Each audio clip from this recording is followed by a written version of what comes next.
State court versus military court. Now a local Marine is suing top leaders in the Navy for being stuck in the middle.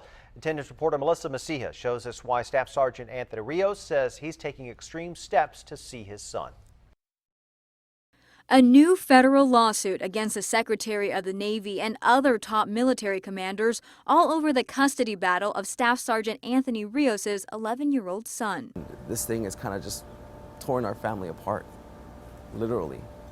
Rios served 4 tours of duty in the Middle East. When he returned to Camp Pendleton with a combat-related injury in 2010, he faced a personal battle with his now estranged wife. She faces assault charges for allegedly attacking him. Superior Court granted Rios weekend and midweek visits with his son. Rios says she then went to his command, accused him of abusing her and his son.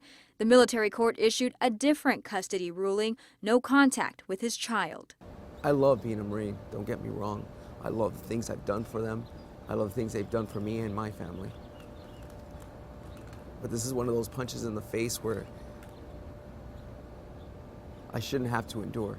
Rios is facing a court-martial for unrelated charges, but court documents show a military investigation found, quote, the government cannot prove any of the assault-related charges given the severe issues of credibility of his ex-wife.